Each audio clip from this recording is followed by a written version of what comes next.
Welcome back to Getaway and my scenic river cruise through Europe's glorious waterways. This all-inclusive journey includes drinks and up to 5 dining experiences, and sometimes even a 6th, like today's barbecue lunch on the upper deck in the German sunshine.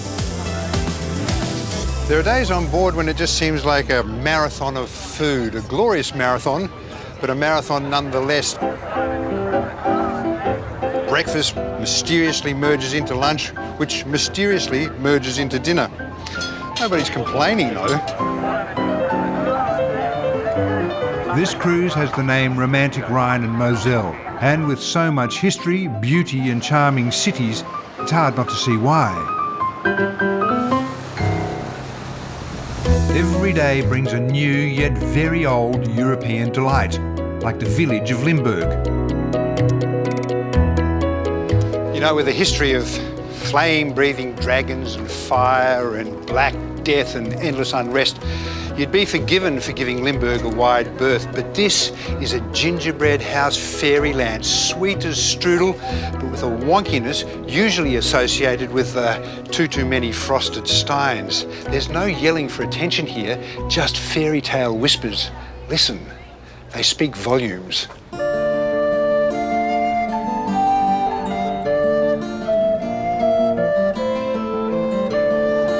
Limburg is like a storybook town that time forgot, full to bursting with charming half-timbered houses. How old is this one? This was built in 1289. That's the oldest now house in the whole town, which was built directly after the fire which destroyed the whole city. They get their name from the way wooden beams are used for the frame, with the space between filled with brick or wattle and daub, all decorated by expert craftsmen. That time the people were very superstitious, and so faces like that was the meaning for them, to keep the devil away. Nobody really knows why this house is decorated with the 7 deadly sins. Was it a warning, a joke, or just the whim of a wealthy merchant? So most people, they came from this direction and went from here through the city up to the church, to the cathedral.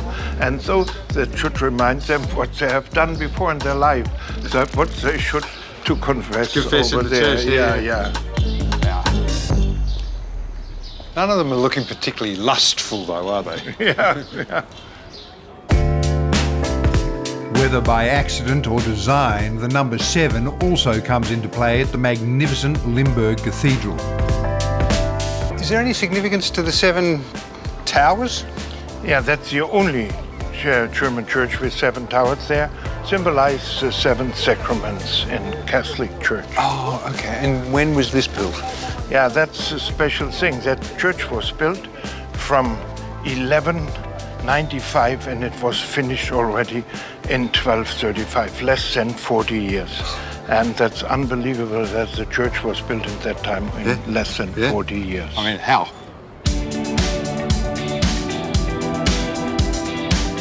Limburg is considered one of the best preserved medieval towns in Germany, looking much the same way today as it did centuries ago when it served as a vital crossroad between Cologne and Frankfurt. They're all wonky, aren't they? But they're narrow. Yeah, that was in the time they had not a lot of room in the city, you know. And so they built everything very close together. And that was typical in that time, you know. But also, how did they get the goods through here? It was so narrow, they had a measurement over there that they could see how wide the streets in Limburg were. But some of them are even packed it wider, then they had to reload it over here. Right. And the people who did that, they were called stackers over here. Right.